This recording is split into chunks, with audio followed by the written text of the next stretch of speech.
clases sociales, los sistemas y también otro apartado de nuestro contenido que es la denominada movilidad social. No se está presentando aparentemente, no se les está proyectando, ¿verdad? Ahí sí. ¿Vimos? Ahí está. Vamos a ver en primer lugar qué es la estratificación social. La estratificación social es esa disposición objetiva o una clasificación también denominada subjetiva de una sociedad o bien de los estatus o roles que están en niveles continuos y superpuestos llamados estratos sociales, es decir, las diversas capas que conforman una sociedad. Y generalmente estas capas se distinguen entre sí por lo que serían ciertos criterios tales como la riqueza, el prestigio u otra condición social que sea relevante para cada una de aquellas personas que conforman ese denominado grupo social. ¿Qué nos dice John Macionis acerca de la estratificación social? Que es una clasificación o también denominada jerarquización que los individuos les asignamos, o sea, nos asignamos unos a otros dependiendo de la categoría a la que pertenecemos. Y la categoría son, convengamos chicos, constructos artificiales, constructos mentales que nosotros vamos estableciendo teniendo en cuenta ciertos criterios y ciertos parámetros. Esta es la última parte de lo que sería nuestra unidad 7. Cuando vayamos a hablar de grupos sociales, vamos a ver también lo que se entiende más en profundidad, lo que sería la categoría social, que es una creación artificial de la sociedad, ¿verdad? También Joseph Fisher, que es un autor, un sociólogo, cuyas obras generalmente eran leídas o constituían nuestra base de la materia, porque les recuerdo que la materia sociología jurídica como tal recién empieza a desarrollarse a partir del año 2011. Anteriormente, lo que nosotros desarrollábamos en la facultad era la materia sociología, pero desde el enfoque general. No tocábamos prácticamente nada de lo que era la sociología jurídica o del derecho.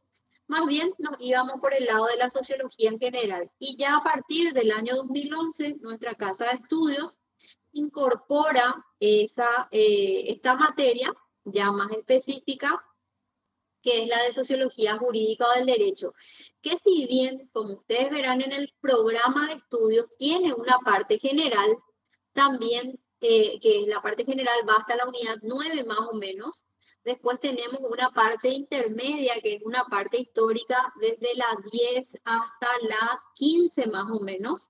Y después a partir de la 16 hasta la 19, nosotros nos enfocamos en desarrollar lo que sería la sociología jurídica o del derecho propiamente dicha.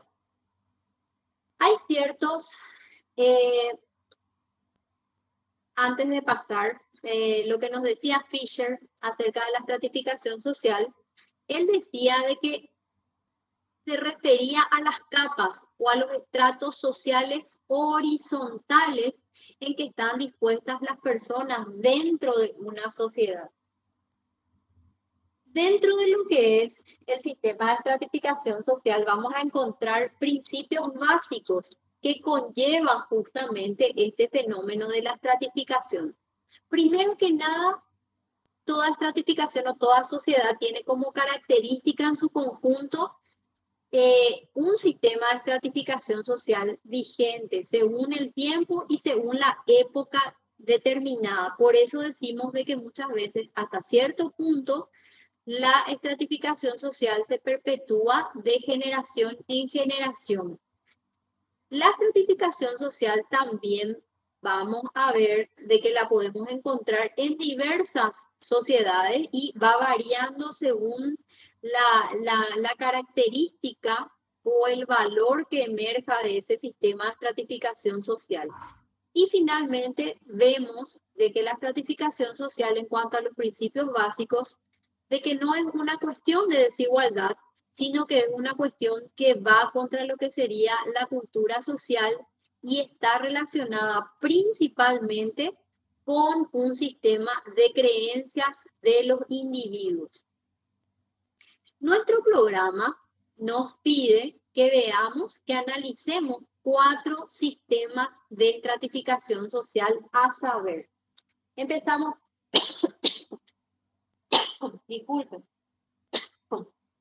empezamos por el primero. Salud. Gracias. Vamos a tomar un chiquitito de agua.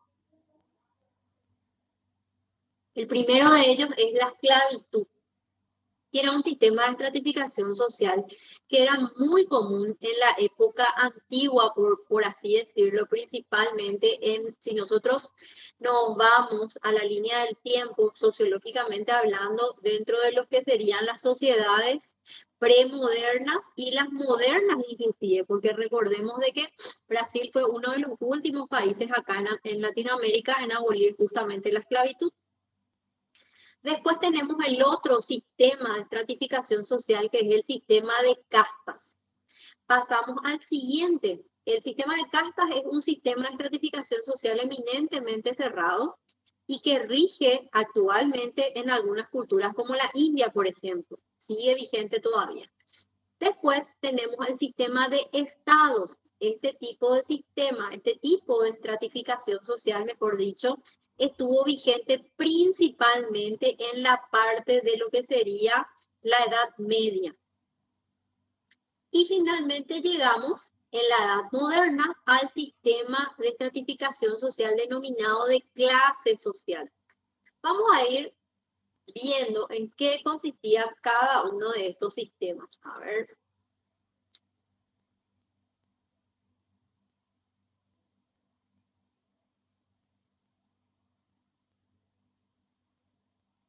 La esclavitud.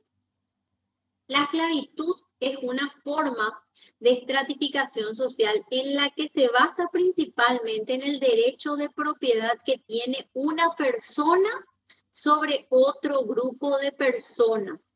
Entre los siglos XV y XIX es cuando más se desarrolla un comercio de esclavos que van desde el, por así decirlo, viejo al nuevo mundo, ¿verdad? El tema también de los esclavos en la época de Roma, ¿verdad? Que muchos de los esclavos, ustedes saben de que había esclavos que ya lo eran por generación y había también personas que caían en un sistema de esclavitud por deudas, ¿verdad? Que no podían pagar sus deudas, entonces caían en esclavitud a favor de sus acreedores, ¿verdad?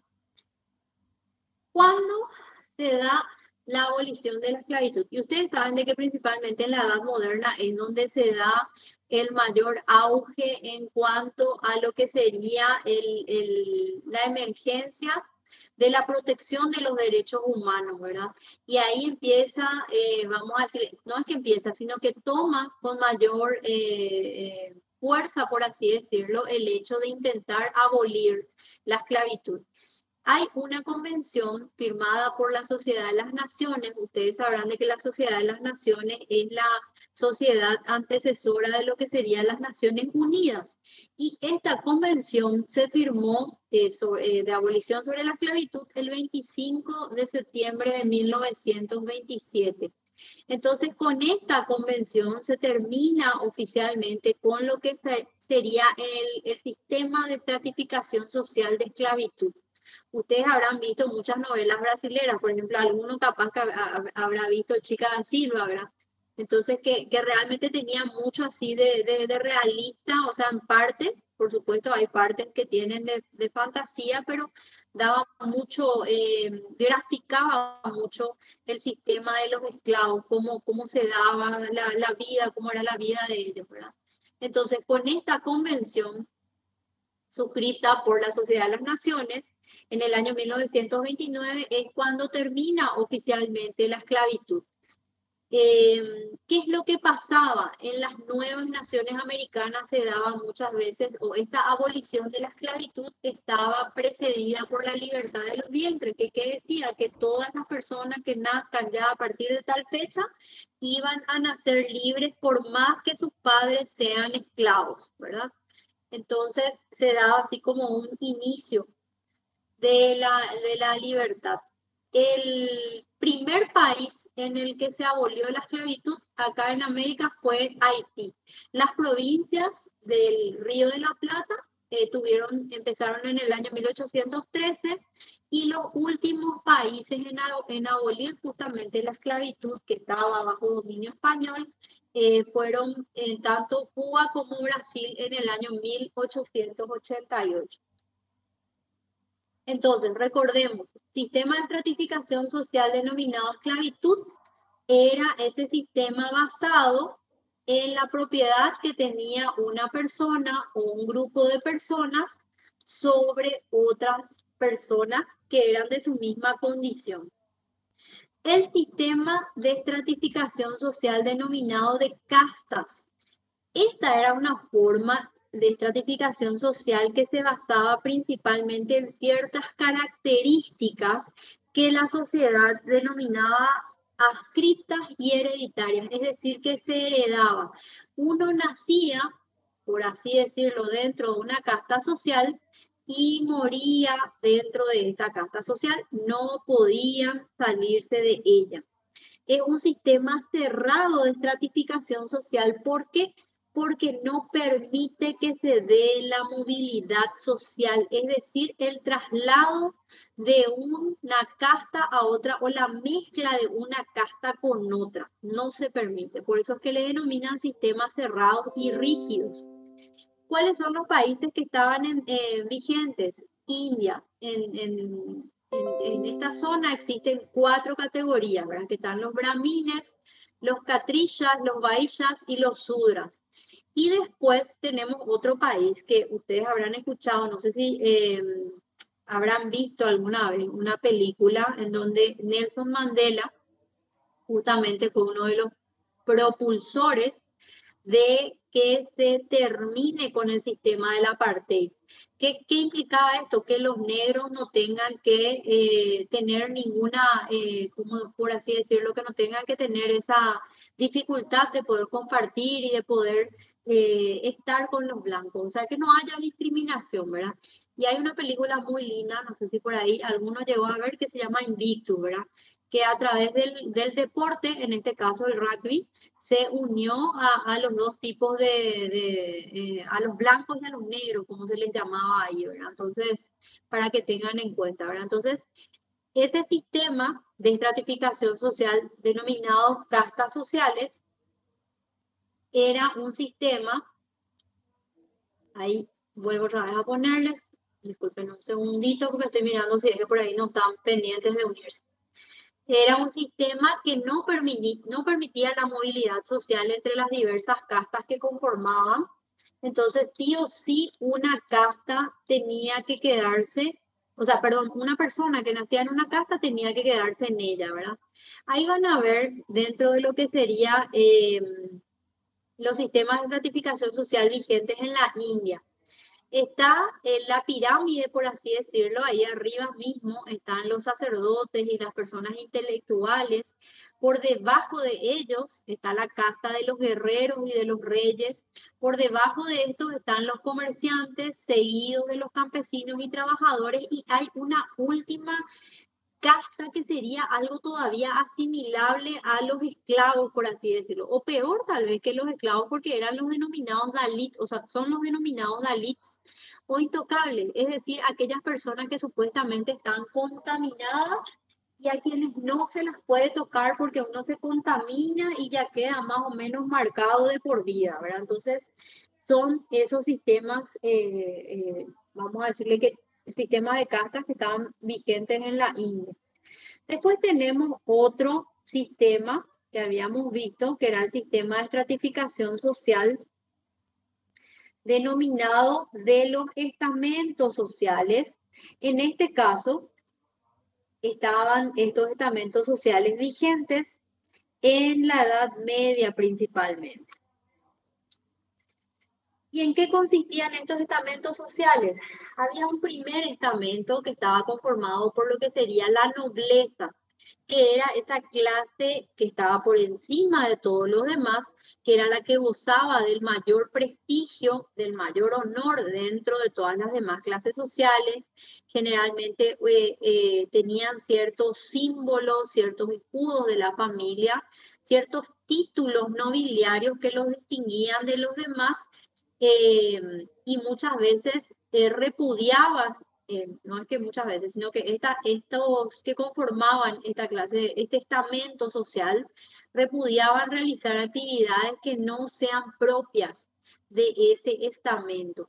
El segundo estamento, por debajo de la nobleza, era el clero, que era, vamos a decir, estaba conformado por los sacerdotes y los religiosos, que eran los poseedores de la verdad.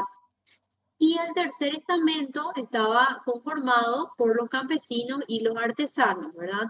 Que eran los que realizaban los trabajos manuales y los campesinos cultivaban y criaban los animales que finalmente servían de sustento a los demás estamentos. Llegamos finalmente al sistema de estratificación social vigente actualmente y a partir de la edad moderna. Porque ustedes, como habíamos visto en la unidad, a ver, era 3, si mal no recuerdo, nosotros a partir de la edad moderna vemos de que hay un auge, un traslado masivo de la gente del campo a las urbes, ¿verdad? A las capitales. ¿A los efectos de qué? De poder trabajar en las fábricas, ¿verdad? Y ahí es que nace este nuevo sistema de estratificación social que se conoce como clase social. La clase social es una forma de estratificación social, pero que tiene la característica de que se basa principalmente en los logros de las personas y en sus capacidades. Estos sistemas son sistemas esencialmente abiertos y tienen ciertas características porque, como les decía, a diferencia de lo que ocurre con las castas sociales, que son sistemas de estratificación social eminentemente cerrados, en las clases sociales sí se da esa posibilidad de que exista movilidad social, ya sea ascendente o descendente, o bien una movilidad horizontal, como vamos a ver dentro de un rato. ¿Qué es lo que pasa?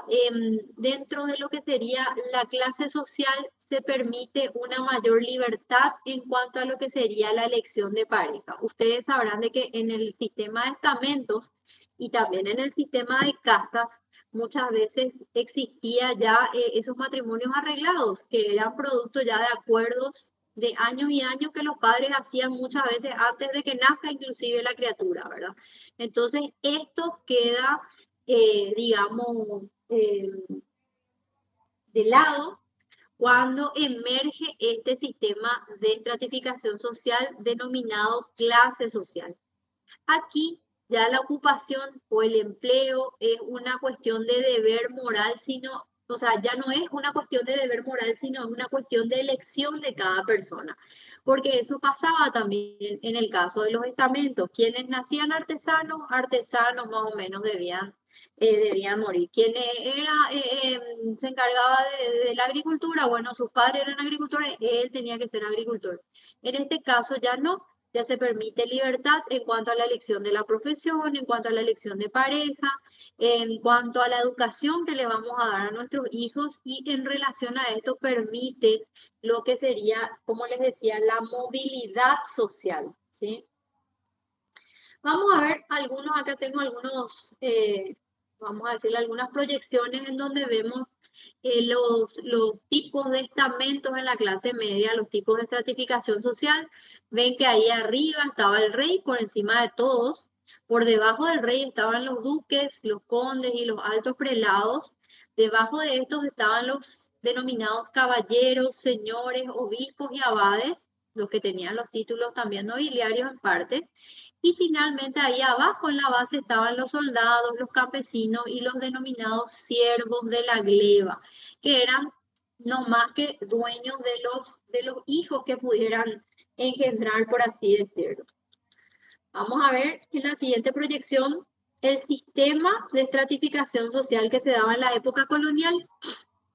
Ustedes sabrán de que vinieron los españoles y ellos nosotros dependíamos de los reyes, ¿verdad? Acá en América, las autoridades políticas máximas en este caso eran los virreyes. Pero si vamos al sistema de estratificación social propiamente dicho, encontramos encima a los españoles, por debajo de los españoles, los criollos. ¿Quiénes eran los criollos? Los criollos eran los hijos de los españoles que nacían en tierras americanas. Y ahí también en la misma, digamos, en el mismo nivel que los criollos estaban los mestizos. ¿Quiénes eran los mestizos? Eran los hijos de los españoles con las indias, las indígenas o las nativas de americanas, ¿verdad? Después, por debajo de esto estaban los indios y muy por debajo de los indios otra vez estaban los negros y mulatos que eran generalmente los esclavos que eran traídos desde afuera para ejecutar esos trabajos forzosos y pesados. Llegamos acá a la época romana, que ustedes van a estudiar más adelante, probablemente en el siguiente semestre ya van a tener Romano 1 y ahí van a hablar un poquitito de todo lo que es estos sistemas de estratificación social que estaban vigentes en la época romana. Vemos ahí en la pirámide que por encima de todos estaban los denominados patricios. ¿Quiénes eran los patricios? Eran los verdaderos ciudadanos romanos, por lo menos eso era lo que decían, ¿verdad? Que eran los dueños de las tierras, de los esclavos, de los clientes, tenían un culto familiar y se organizaban en gens, en familias. Después, debajo de los patricios estaban los clientes. ¿Quiénes eran los clientes? Y los clientes eran extranjeros que se encargaban de pagar cierto canon, por así decirlo, al Imperio Romano para que esto les diera su protección. Por debajo de los clientes estaban los plebeyos que, como su nombre lo dice, eran dueños de sus plebes, de sus hijos y eran los que se dedicaban al comercio, a las artesanías, a la agricultura. Y muchas veces pasaba de que como se endeudaban, podían descender los plebeyos, de dejar de ser plebeyos para pasar a ser esclavos por las deudas que estos pudieran llegar a contraer. Bueno, nuestro programa también nos pide que hablemos de algunas teorías acerca de los diversos sistemas de estratificación social. Y ahí encontramos la primera teoría de Karl Marx, que él era exponente de la teoría del conflicto. ¿Qué nos decía Marx, así redondeando un poco sus ideas? De que una sociedad estaba en constante conflicto. ¿Por qué? Porque había una mala distribución de la riqueza. Y ese resentimiento tal vez que se daba dentro de los proletarios, en algún momento iba a estallar en contra de la clase propietaria, ¿verdad? En contra de la clase que era la propietaria en este caso, ¿verdad? Porque él entendía de que a raíz de esa distribución de la riqueza existían dos clases sociales principales. Uno, la de los propietarios, que eran los dueños de los factores de la producción, y la de los proletarios o trabajadores, quienes eran los que efectivamente realizaban las labores.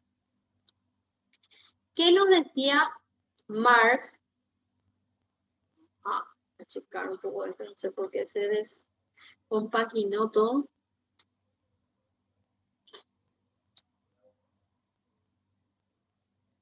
Decía Marx de que la gran disparidad de riqueza y poder era característica de los sistemas capitalistas, de que existían desigualdades sociales que se iban reproduciendo de generación en generación. ¿Y qué decía Marx?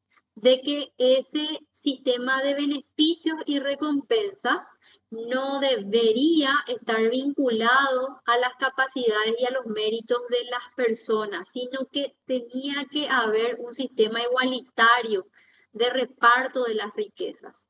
Eso es lo que pregonaba Carlos Marx.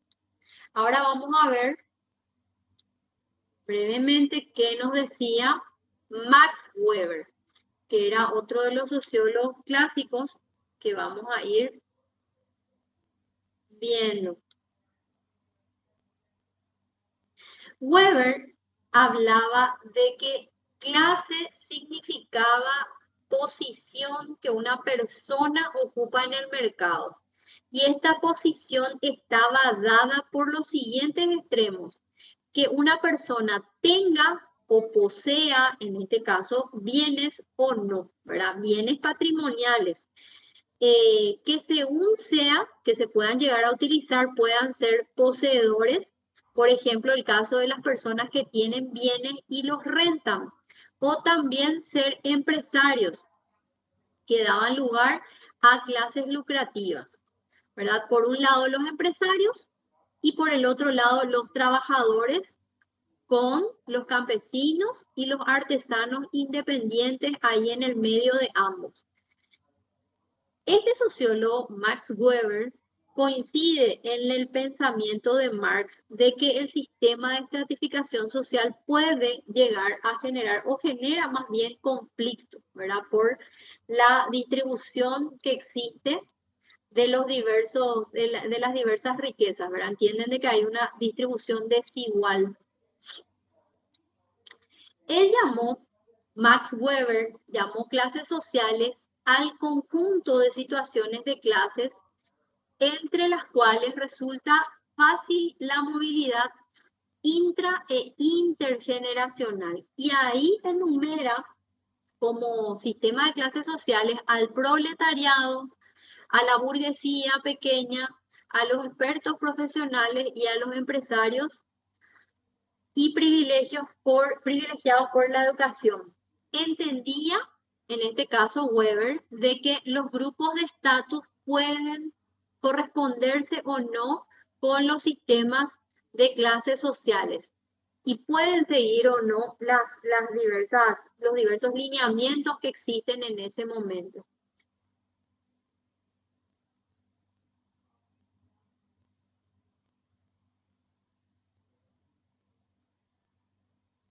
Max Weber contribuyó a aclarar algunas cuestiones sobre estratificación social. En las sociedades agrarias decía que la jerarquía social estaba basada principalmente en el estamento religioso, urbano, aristocrático en este caso, y que la complejidad de las sociedades industrializadas generaban un crecimiento muy abrupto de todo lo que sería el aparato estatal. Por ende, produce una importancia dentro de lo que es la dimensión del poder en el sistema de estratificación social. Y vamos a ver que él habló mucho también de poder que tiene una persona sobre sí mismo y el poder que tiene una persona sobre los demás miembros de la colectividad. Pero vamos a ver que ahí habló de esto. Vemos ahora la movilidad social. La movilidad social, como bien lo dijimos, tenemos los diferentes sistemas de estratificación social. Vimos de que el único sistema de estratificación social que permite la movilidad prácticamente así voluntaria, por así decirlo, es el sistema de clases sociales vigente a partir de la edad moderna, ¿verdad? Que es en donde surge y emerge este sistema de estratificación social. Sabemos de que en el caso de el sistema de estratificación social que estaba vigente en la época de los romanos, también había posibilidad de que exista esa movilidad social, pero esa movilidad como que no era muy voluntaria, que digamos, sino que era más o menos obligatoria en el caso de los plebeyos que habían caído en deudas y no podían abonarla.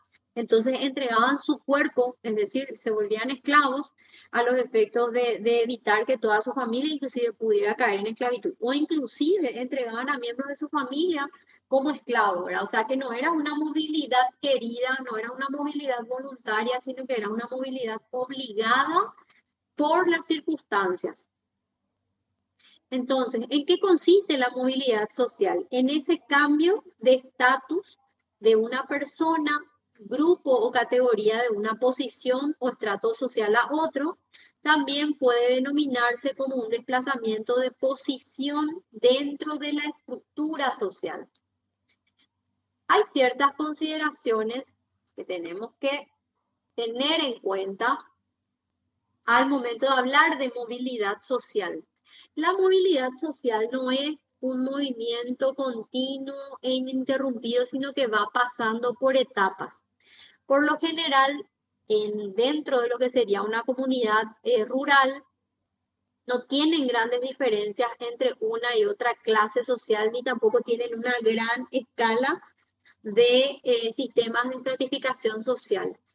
En tanto que en las grandes ciudades, y más hoy día, son muy numerosas todas esas posiciones que se puedan generar. ¿Por qué? Porque hay muchas oportunidades para el cambio, hay muchas oportunidades para la elección y principalmente si uno se pone las pilas para que esa movilidad sea ascendente, es decir, vaya para arriba.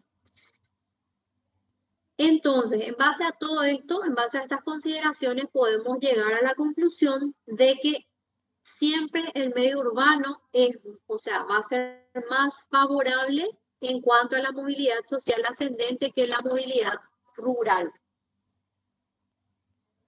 Seguimos con lo que es la movilidad social, ciertas consideraciones. Vemos de que el término fue introducido por Sorokin en el año 1929 en su obra La movilidad social. Este autor, ¿qué es lo que decía? Decía que existían tres tipos de movilidades. Una movilidad económica, una movilidad profesional y una movilidad política. Ejemplos de este tipo de movilidades, por ejemplo, se daba, valga la redundancia, en cuanto al campesino que estudia y se recibe de abogado. El campesino, no en términos despectivos, vamos a decirle la persona que cultiva la tierra y que de repente va o, como les digo, viaja hasta la ciudad para estudiar no solamente abogacía, puede estudiar otro tipo puede estudiar medicina, puede estudiar arquitectura, puede estudiar miles de otras profesiones que quiera, pero hay esa posibilidad de que, porque se le considera como que en un nivel, por así decirlo, inferior en este sentido, ¿verdad? Entonces va para la ciudad y gana prestigio profesional, por así decirlo, o podría llegar, ¿verdad? También está lo que se conoce como movilidad individual y movilidad colectiva, ¿verdad?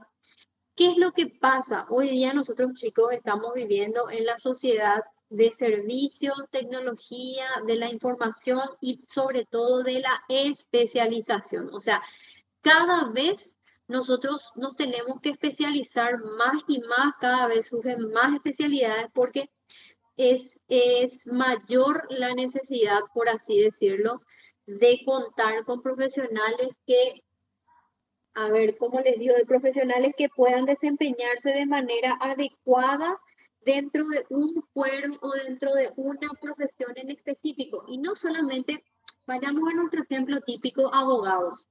Nosotros sabemos de que como abogados, nosotros nos recibimos en la Universidad Nacional y somos abogados generalistas, porque nosotros no hacemos ninguna especialización dentro de la carrera, a diferencia de lo que ocurre en otras universidades, ¿verdad?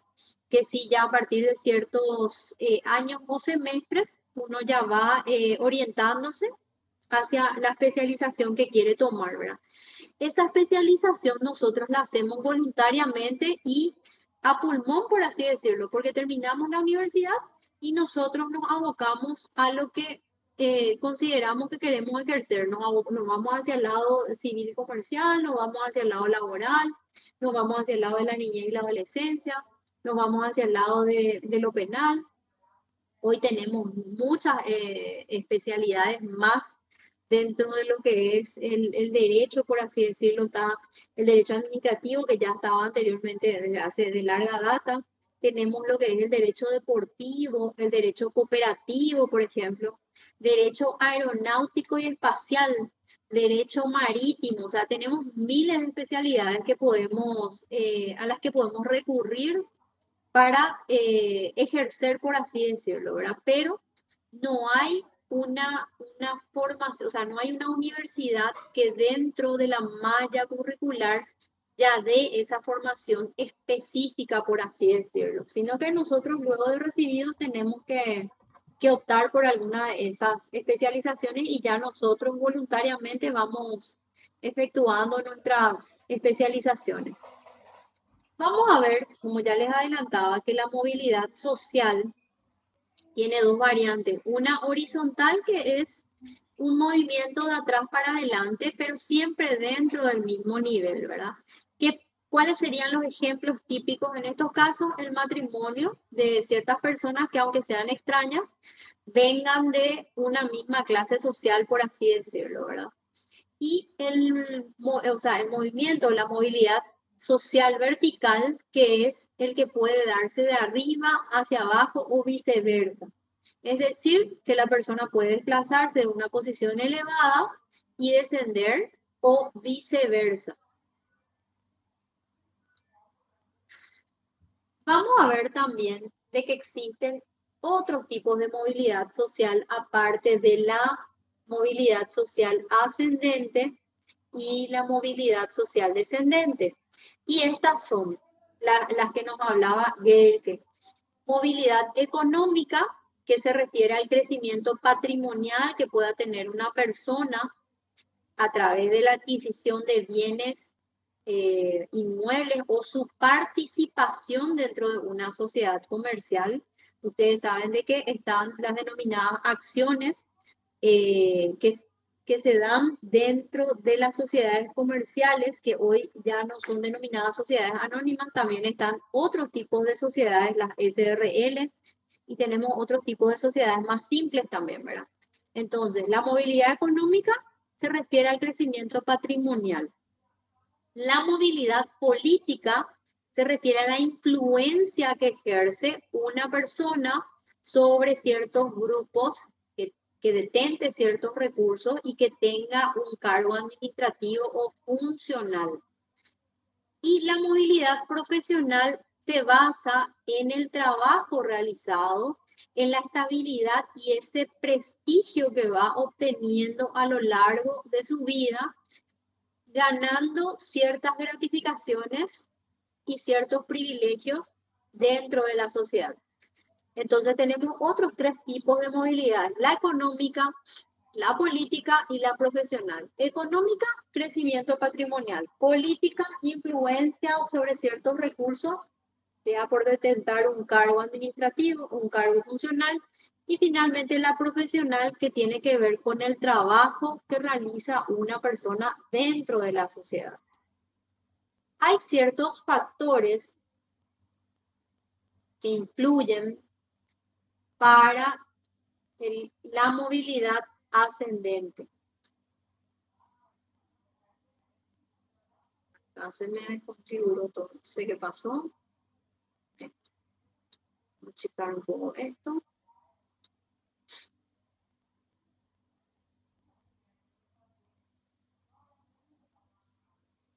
¿Cuáles son estos? Estos factores tienen que ver con las políticas y las prácticas de inmigración que van a afectar en cierta manera a la movilidad social. Ustedes saben de que muchas veces, y pasó mucho acá en Paraguay con mucha gente, que iba al extranjero en busca de nuevas oportunidades económicas. Tuvimos una fuga bastante importante a mediados, a ver, antes de los 90 era Argentina. Los 90 ya no eran tanto Argentina, era más bien Estados Unidos. Y después del 2000 o cercano a los 2000, mucha gente que fue a España principalmente a buscar nuevos horizontes y nuevas posibilidades de movilidad ascendente si sabían utilizar los recursos económicos que iban logrando, ¿verdad? Porque sabemos de que esta gente que muchas veces estaba a lo mejor bien acá económicamente, tenía vamos a decirle, ciertas propiedades, vamos, en un decir, buscaban de igual manera hacer crecer más ese patrimonio que tenían y fueron muchos de ellos, no solamente a Estados Unidos, sino también a España para tratar de conseguir más. Pero iban allá en España y allá en España iban con una movilidad descendente. En cambio, ¿qué pasaba cuando estas personas volvían acá a Paraguay y traían recursos económicos? Obviamente eso iba para arriba y su movilidad era ascendente por la parte económica, ¿verdad?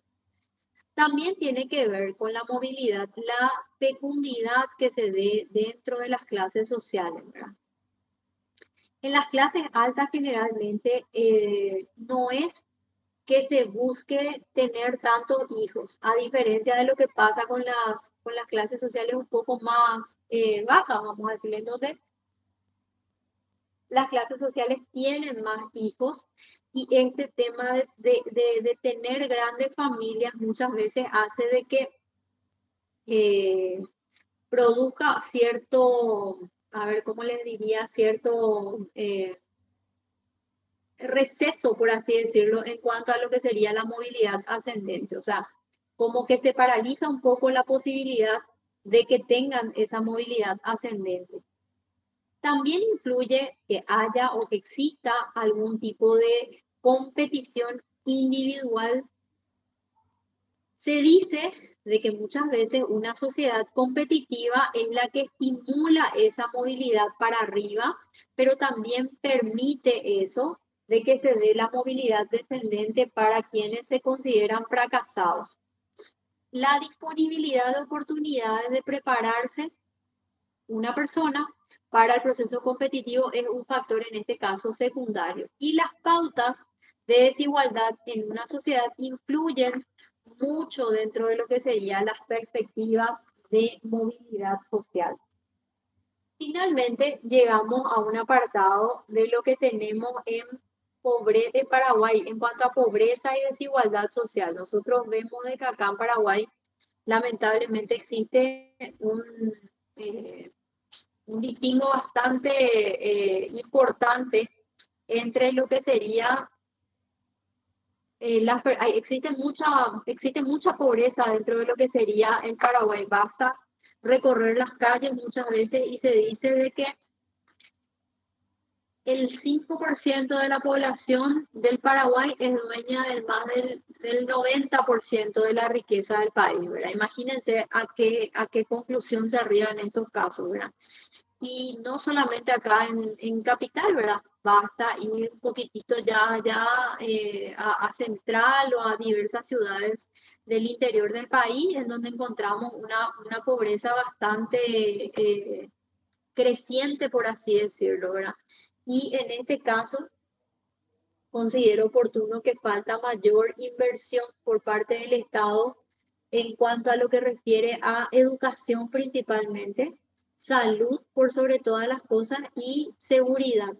¿Verdad? No sé si coincidirán o no conmigo, pero es lo que yo considero oportuno, ¿verdad? Porque lamentablemente eh, lo que podamos internalizar dentro de ese proceso de formalización, de socialización formal que recibimos a través de la educación es muy importante para la formación de nuestra personalidad y en consecuencia para nuestro día a día, ¿verdad? Todo lo que vamos incorporando va formando parte de nuestra personalidad y en base a eso nos vamos manejando, ¿verdad? Entonces, mayor inversión en lo que sería educación, en lo que sería salud, porque realmente salud es una parte bastante relegada acá en Paraguay. Y finalmente lo que es seguridad, que es lamentable, ¿verdad? O sea, tenemos tanta inseguridad vigente hoy día que, o sea, cada vez es peor, cada vez nos vamos a peor puerto, por así decirlo, ¿verdad? Hoy las mafias se han apoderado prácticamente ya de la capital, no distinguen de lugares ni de zonas, ¿verdad? Antes era no, era la zona de Pedro Juan, era la zona de Ciudad del Este y así nomás, ¿verdad? No, ahí nomás lo pasa y hay, en esas zonas hay lo que se conoce como la desviación institucionalizada, o sea que el sicariato es algo que está incorporado prácticamente porque la gente te dice, no, sabes que no, vos no tenés que ver nomás, vos no tenés que escuchar nomás y está todo bien, ¿verdad? Y no, vos no te metés con fulanito y no pasa nada, porque si te llegaba a meter, fuiste, ¿verdad? Entonces, imagínense cómo está arraigada esa cultura de la ilegalidad lamentable en ciertos sectores de la población. Y como les digo, con estos últimos hechos que tuvimos, cada vez más evidente que ¿cómo se llama? Esta gente viene adentrándose en lo que sería la ciudad y la capital, ¿verdad? No sé si hay algo que quieran compartir. Hasta acá es el desarrollo de nuestra unidad de la fecha. No sé si hay alguno que quiera compartir algo al respecto o ya están viendo todos ahí el partido.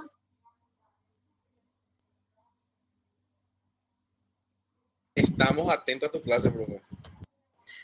Está muy bien la explicación, profesora. Quisiera nomás decir nomás algo también ahí donde usted estaba explicando ahí en el tipo de movilidad social, donde puso como ejemplo de la que podría ser matrimonio. Y ahí donde dice vertical, yo creo que también podría ser, en todos los ámbitos podría ser matrimonio. Imagínese usted ahí que Matías se case con pongo un ejemplo porque ella es la más conocida, un Sol Carte o qué, ¿verdad? Que se case con ella o que imagínese usted, ¿verdad? O para que se case con Sol Carte ahí, con Sol Carte ahí. De repente se sube allá arriba, ¿verdad? Y por ahí también, no sé, digo, era Sol Carte de repente está allá arriba, pero por ahí pierde la cabeza y se casa con un Don Juan, baja ahí de repente también. Por eso en ambos casos podría ser matrimonio también el que sea ascendente o descendente, ¿verdad? O sea, vertical o... Totalmente de acuerdo, sí. Estamos de acuerdo porque y el matrimonio en este caso o en estas fechas, por así decirlo, porque saben de que nosotros hoy estamos viviendo el sistema de clases sociales, ¿verdad? Ese sistema de clases sociales que surge a partir de la edad moderna y que nos permite justamente en la libre elección, ¿verdad? Nosotros podemos elegir con quién casarnos, ¿verdad? No hay así. Sin embargo, hay sistemas de estratificación social, tales como las castas, que hasta hoy día siguen vigentes eh, en África, en donde en la India, en donde no se permite la elección de la pareja, por ejemplo. O sea, uno no puede, o sea, podemos tal vez elegir, pero tiene que ser de nuestra misma casta social.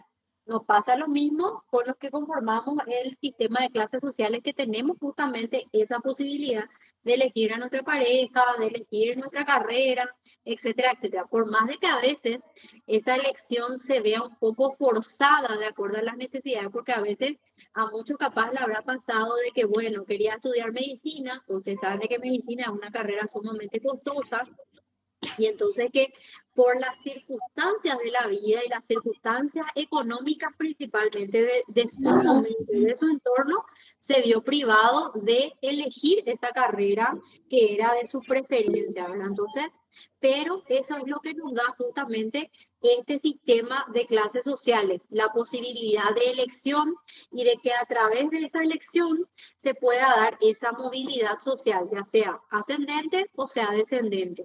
Por ahí veo que María Victoria está levantando la mano. Sí, profesora. Sí, yo quería aportar un poco en relación a la definición que se le da al término de pobreza. Porque la pobreza también tiene, por decirlo de alguna manera, diferentes miradas. A veces está la pobreza material Y lo que hoy en día se nota mucho es la pobreza monetaria, la pobreza de ingreso. Y eso muchas veces las instituciones que se encargan de recabar la información en relación a la situación económica de la población, no, o sea, el esquema que ellos manejan muchas veces no visualiza esta situación. Entonces, crece la delincuencia, crece la marginalidad y muchas veces las mismas instituciones no se saben explicar por qué pasan, por qué se dan estas situaciones, ¿verdad? Entonces, se enfocan mucho a lo material, pero poca atención le ponen, desde mi punto de vista al menos, a la pobreza monetaria, la pobreza de ingresos. Hoy en día, y más después de esta pandemia, hay mucha gente que de repente tiene su casa, tiene materialmente, por decir, está bien, pero el ingreso en la familia a veces se da ahora el tema del inicio de las clases, por ejemplo, que muchos padres que enviaban a sus hijos en colegios privados van yendo a lo público, por ejemplo. O sea, son situaciones que no sabemos hasta ahora la gravedad o si hay que preocuparse o no. Y es un poco hacia ahí, profe, mi análisis. Correcto. Gracias por el aporte. ¿Hay alguno más que quiera conversar? No sé si me pasé. A ver si le tengo. A ver.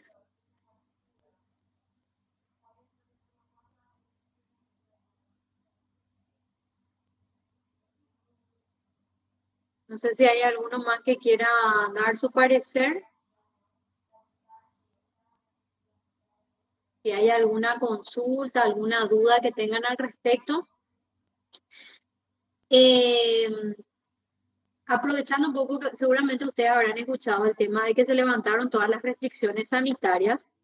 Nosotros estamos a la espera de lo que nos comunique la facultad en cuanto a si volvemos o no a la presencialidad de las clases, ¿verdad? Porque ustedes saben de que se levantó todo. Nosotros nomás, yo les cuento bien, yo siempre, desde hace prácticamente 11 años, que estoy desarrollando clases en la misma aula. Y es un aula realmente pequeña para la cantidad de alumnos que solemos estar en la cuarta cátedra.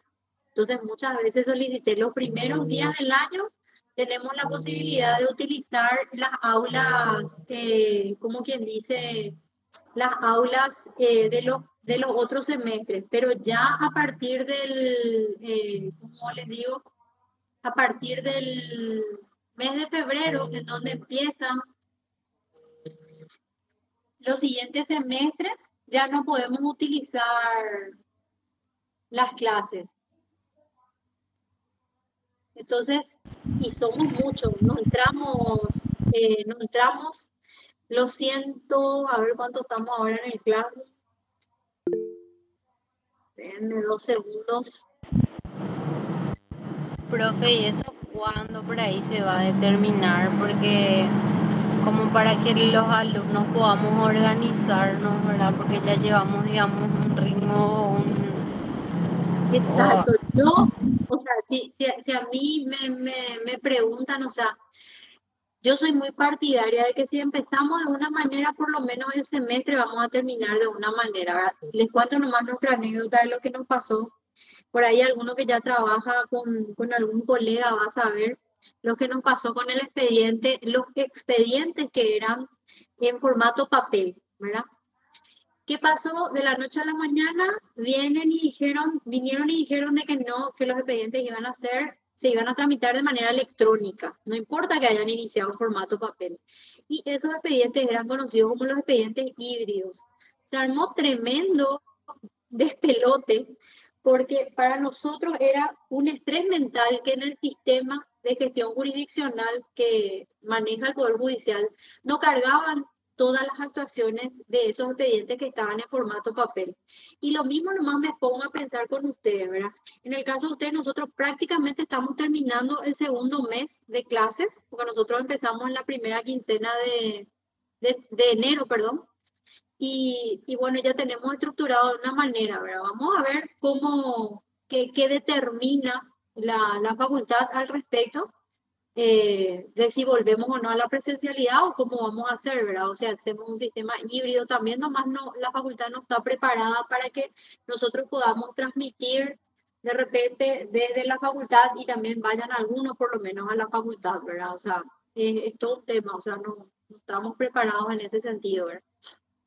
También tropezamos con este tema de que como las cuentas eran institucionales, a partir de este año nos sacaron la posibilidad, por ejemplo, de grabar, ¿verdad? Cosa que no pude solucionar lamentablemente, estuve buscando, pero como que se me grababa toda la pantalla, después me quedé tranquila desde el momento que me dijeron que ustedes hacen las transmisiones vía Facebook Live, creo que me habían dicho, entonces me quedé ahí más tranquila de que también están retransmitiendo, por así decirlo, a través de esas plataformas nuestras clases. Nosotros actualmente en el Classroom estamos 106. No sé si son más, si son menos. Tengo que mirar la última planilla porque casi todas las semanas me están enviando las planillas actualizadas de matriculados. Entonces vamos a verificar. Para la siguiente semana yo voy a estar preparando el listado de temas en base a la última planilla que me pasó la gente de informática, dirección académica, perdón, de la facultad, con la lista de los temas de los trabajos prácticos. Yo voy a subir al Classroom en la parte del tablón, voy a subir por una parte el archivo que va a tener la lista de los temas y por otra parte el archivo que va a tener los números de los temas. Va a estar los nombres de ustedes y al lado de los nombres van a tener el número del tema asignado. Entonces ustedes tienen que ver en la otra lista, en la otra planilla, en el otro archivo, como le quieran llamar, a qué corresponde el tema 1. Supongamos acá veo entre los integrantes Edgar Achinelli.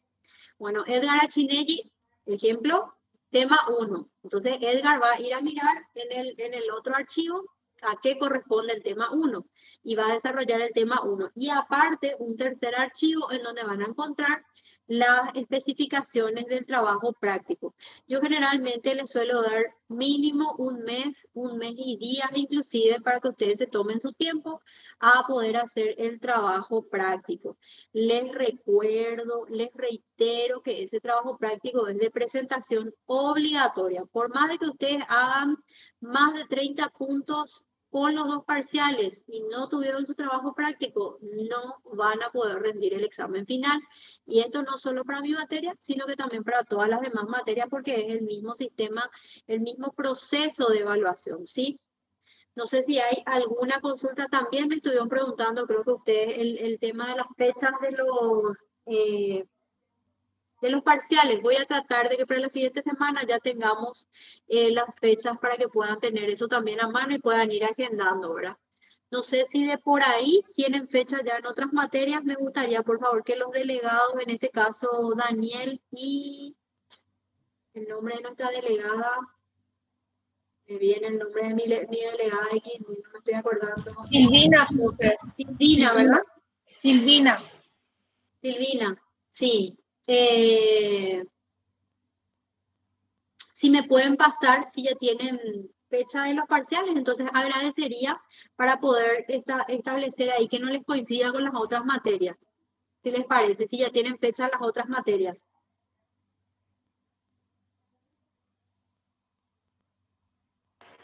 Sin problema, doctora, te envío. Bueno, si no hay alguna otra consulta, no sé si tienen alguna otra consulta, alguna otra duda.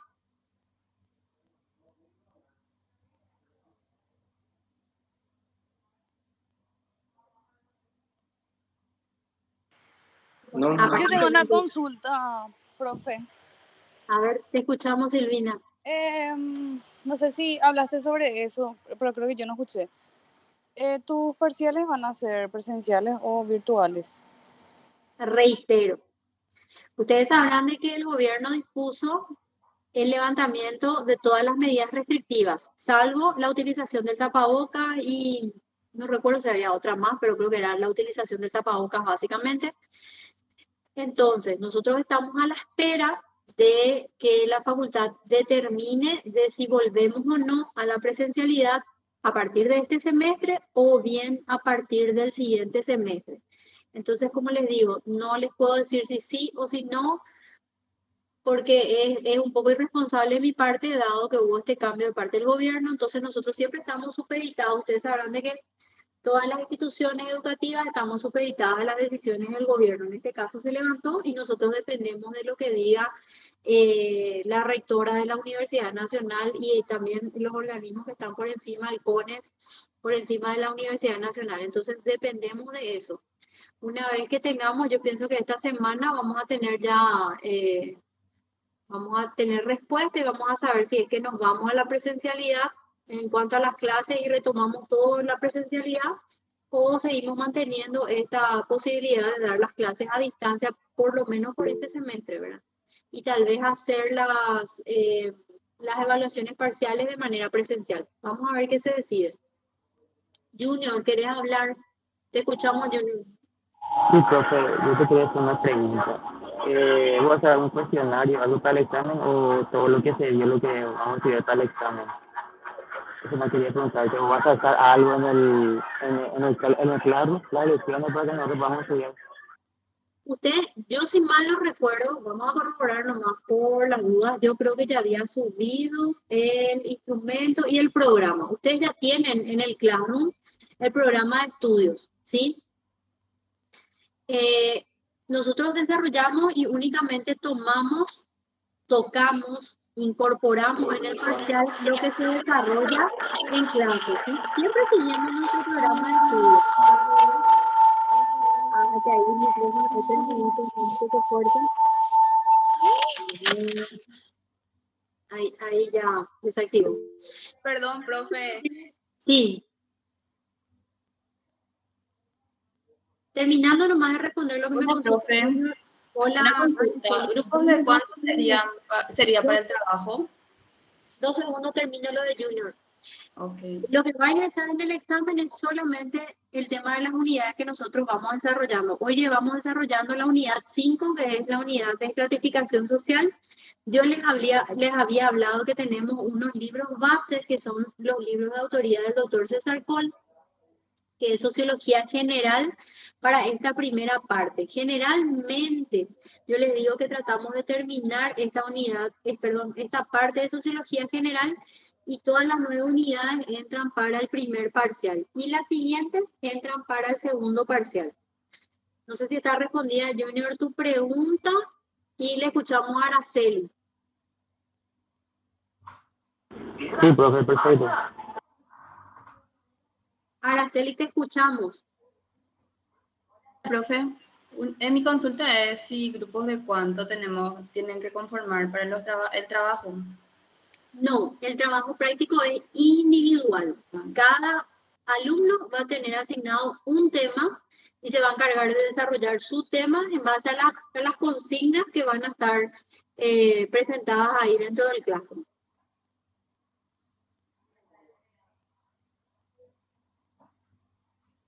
En nuestro caso, les aclaro de que nosotros lamentablemente no podemos hacer la defensa oral de nuestro trabajo, dado que la carga horaria para la cantidad de alumnos que son no da. Entonces ya queda absolutamente cumplida la obligación de presentar ese trabajo práctico y el requisito con la presentación a través del Classroom. Ustedes tienen que presentar ese trabajo, no hace falta que sea impreso, sino que directamente pueden presentar en Word o en PDF, como ustedes quieran, a través de la plataforma del Classroom. Ustedes ahí suben y ahí van presentando, ¿sí?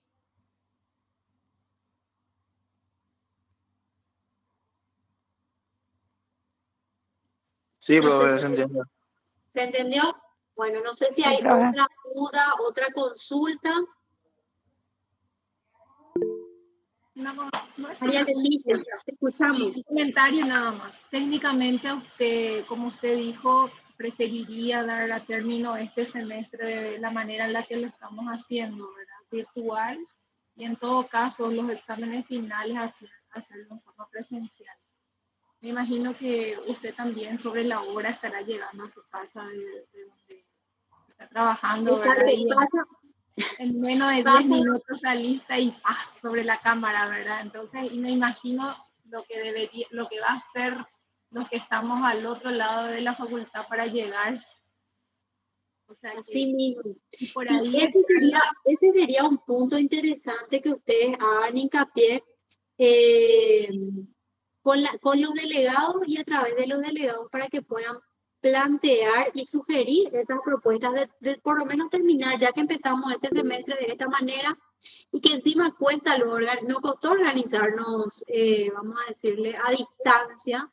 Este ya es nuestro tercer año, porque yo hice el 2020, yo había iniciado con los alumnos presencial y estuvimos dando clases hasta el 3 de marzo. El 3 de marzo, el 10 de marzo, perdón, que fue un lunes, un martes fue creo el 10 de marzo, y ahí dijeron, no, mañana hay cuarentena total, no se sale más, no nos vamos más a la clase, y ahí tuvimos que hacer magia, milagro para pero organizar. disculpe, profe, pero ¿qué tanta fuerza podemos tener nosotros como postulantes, no siendo alumnos oficiales todavía en la facultad, como para que nuestras Para que opiniones la sean voz sea escuchada? exactamente? Bueno, Porque ahí prácticamente lo no somos todavía manifestaste. alumnos. No, claro, ahí lo manifestaste bien, porque realmente ustedes todavía no son alumnos propiamente dichos de la facultad, son postulantes en este caso, pero de igual manera siempre tengan en cuenta de que los representantes estudiantiles escuchan mucho las necesidades del alumnado, y ustedes como también futuros alumnos, digamos, porque son en teoría postulantes, alumnos ya de la facultad, ¿verdad? Porque están cursando, es un sistema así un poco híbrido, ¿verdad? Porque es el primer semestre el que ustedes están haciendo, solamente que tiene sus peculiaridades nuestro sistema, ¿verdad? Entonces, yo les digo que se les escucha mucho las sugerencias, y más si ustedes manifiestan con respeto, con posibilidades, si ustedes se acercan a través de sus delegados seguramente están en contacto con los representantes estudiantiles para que les puedan manifestar también, porque yo sé que hay muchas posturas encontradas, respeto mucho de que hay gente que dice que sí, que quiere volver a la presencialidad porque no se aprende, porque uno no se concentra, porque muchas veces estando ahí detrás de la pantalla está haciendo otra cosa, entonces se comprende y es totalmente válido, porque a mí luego me cuesta así y no verles y no estar, porque yo soy mucho de querer verles, de dialogar, porque siempre en clases solemos armar así mucho debate, hablamos mucho y da gusto eso, porque nos enriquecemos entre todos, ¿verdad? Entonces es una manera de, como les digo, de fomentar, de ampliar nuestro conocimiento también a través de esos debates que se suelen generar ahí, ¿verdad? Debates Igual tú los podés ver. Si pedís, abran su cámara y vas a ver que casi en un 95% podemos abrir las cámaras. ¿Cómo? Es simplemente pedir que abramos las cámaras nada más, porque muchos de nosotros tenemos la cámara, ¿verdad?, disponible, o sea que de repente ese tabú de que la virtualidad no muchas veces nos llena las expectativas del estudiante o del maestro, es para debatir, porque existen muchas formas, ¿verdad?, de que llegue igualmente al alumno y el que el alumno comprenda también a su docente. Claro, porque convengamos de que acá estamos, para nosotros somos orientadores de parte de ustedes. Ustedes tienen la última parte, digamos, dentro del proceso, que es darle lectura a los materiales que nosotros les sugerimos en base a los contenidos programáticos que vamos desarrollando, y en base a esos contenidos programáticos es que van a ser evaluados tanto en las pruebas parciales como en el examen final. ¿Sí? Ahí le veo a Laura Báez. Está levantando la mano, no sé si. Buenas noches, profesora, compañeros. Buenas noches, Laura, ¿cómo te va? Todo bien, gracias a Dios. Quería nomás yo mencionar que tenemos muchos argumentos para presentar. El primer punto sería que nosotros comenzamos con la virtualidad. Y yo creo que deberíamos terminar así por este semestre. O en todo caso, si vamos a ir a presencial, que sean para los exámenes finales. Hay otro aspecto también. Hay, de alguna manera, cada facultad es autónoma. Le comento, no sé si usted está al tanto, que la Facultad de Filosofía está habilitando examen virtual, clase virtual, e incluso ellos utilizaron una encuesta de los aspirantes para llegar a esa decisión. Y yo creo que la Facultad de Derecho debería hacer lo mismo. Hacer una encuesta y de acuerdo a eso decidir. Como usted decía, no hay espacio suficiente para albergar toda la cantidad de aspirantes. Y no, quiero que un segundito, Laura. Yo les comento nomás que me pasaba a mí, porque nosotros somos cuarta cátedra, y como que ya me tocaba una aula un poco pequeña, pero no así los otros semestres que sí, o sea, perdón, los otros primeros que sí tienen aulas un poco más grandes, por así decirlo, ¿verdad? Entonces, nosotros a veces estábamos repletos ahí y estaban inclusive así por los pasillos, o sea, a mí me daba pena, pero bueno, varias veces me tocó llevar, por ejemplo, mi proyector, mi equipo de sonido para que ustedes puedan escucharme, porque lamentablemente mi tono de voz no es así un tono así fuerte, no es de locutora, ¿verdad? Entonces me cuesta así llegarle a todo el mundo, pero hacía el esfuerzo y ponía mi parte llevando todos mis insumos, por así decirlo, para tratar de que les llegue a ustedes lo que yo estaba diciendo, ¿verdad? Pero como les digo, les reitero de que siempre se les escucha a los postulantes por más y a todos, ¿verdad? O sea, hay ese espíritu de escucharle, ¿verdad? Entonces, si tienen la posibilidad, pueden acercarse a los representantes estudiantiles y formularles esas sugerencias, ¿verdad? De que se hagan encuestas y de que se trate de tener en cuenta eso, ¿verdad? Porque ahora es el tema de sopesar, volvemos o no volvemos a la presencialidad, cómo volvemos progresivamente de una. Va a ser todo un tema. Así como nos pasó que abruptamente nos metieron en cuarentena y nos prohibieron acercarnos, ¿verdad? O sea, salir de nuestras casas, perdón. Y ahora estamos en ese tema, ¿verdad? Estamos viendo de cómo vamos a volver a las clases. Y ahora se está analizando eso y, como les digo, ustedes tienen también la posibilidad de manifestar eso, siempre que lo hagan con respeto, entonces es importante a través de sus representantes, pues están Daniel y están, como le digo, Silvina, ¿verdad? Que están como delegados del curso y hablar inclusive con los otros delegados de los otros primeros para tratar como les digo, de llegar a un consenso y en base a eso establecer una propuesta para que puedan ver si es que vamos a la presencialidad o seguimos manteniendo por lo menos por este semestre, o hacemos virtuales las clases y después hacemos lo de los parciales, por ejemplo, presencial, y lo de final presencial o cosas así.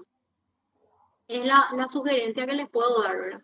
Pero nosotros estamos a lo que disponga el consejo directivo de la facultad, estamos a la espera de eso. Así es. No sé si hay otra persona que le tenga pendiente, me parece que no. Yo creo que no, profe. Creo que no, ¿verdad? Bueno, yo les agradezco, chicos, como siempre, la paciencia, el tiempo, la tolerancia que tienen y el estar ahí detrás de sus cámaras, aunque no les veo, porque a veces me siento un poco sola, pero de repente me habla uno y por lo menos ahí ya me quedo tranquila de que uno por lo menos está, ¿verdad? Pero les agradezco mucho el tiempo, la paciencia y bueno, y fuerza a seguir, ustedes están empezando este camino tan lindo que es el camino del derecho, y espero que en 6 años podamos encontrarnos ya por los pasillos y llamarnos colegas, ¿verdad? O sea, y puedan ejercer el cargo con la mayor predisposición, porque no todos muchas veces de los que están acá a lo mejor probando van a hacer el ejercicio de la profesión por los pasillos, sino que otros pueden estar detrás de los mostradores, otros se van más para los lados de las oficinas públicas, como auxiliares y demás, ¿verdad? Entonces, éxitos para todos, les agradezco, les deseo buen resto de jornada y que descansen. Nos vemos el próximo jueves, Dios mediante. Igualmente, profesora. Excelente. Buenas noches. Buenas Buenas noches. noches, profe. Muchísimas gracias. Buenas noches, profe. Hasta Buenas luego. noches, profe. Buenas Gracias, noches. doctor. Hasta luego. Buenas noches, Hasta profe. luego.